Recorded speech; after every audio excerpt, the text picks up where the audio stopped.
Dünyanın ən müdrik müəllimindən dərslər almağa gəlmişəm.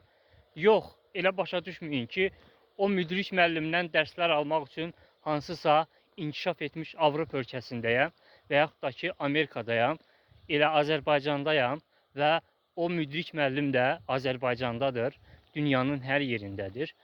Dünyanın ən müdrik müəllimi ana təbiətdir.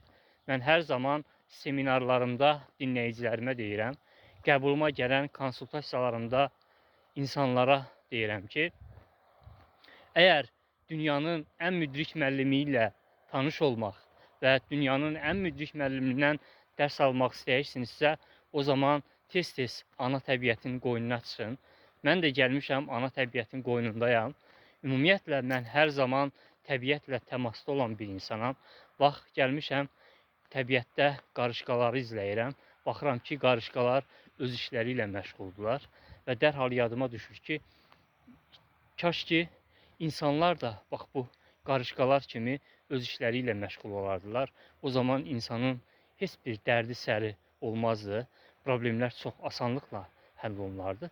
Amma insan qarışqa kimi başını aşağı salıb öz işi ilə məşğul olmur. Əksinə, insan öz işindən başqa hər işlə məşğul olur.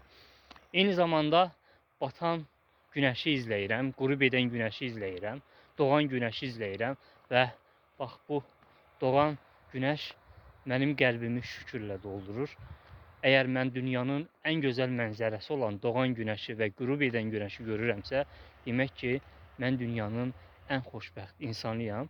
Ona görə ki, təbiətin bu əsrarəngiz gözəlliyinə məhrum olan, dünya işığından məhrum dünyada milyonlarla insan var. Onlar bütün dünyanı, əgər onların olsaydı, onlar o gözəl mənzərəni bir günlük görmək üçün yəqin ki, bütün dünyanı sizə bağışlayardılar.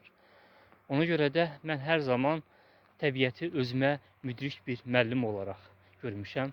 Bax, quşların nəğməsi, qurbağaların nəğməsi, ağaclar, çiçəklər, bütün bunlar insan üçün ən böyük var-dövlətdir. Bax, bu bizi yaradan Tanrı, bax bu iki gözü bizə ona görə verib ki, biz təbiətin o gözəlliklərinə baxaq, şükür edək ki, biz Allaha bu gününə şükür ki, biz bu gözəllikləri görə bilirik. Amma sanki bir çox insan gözlərini o gözəllikləri görüb şükür etmək üçün yox, əlində olmayanlara baxıb özünə əzab vermək üçün istifadə edir.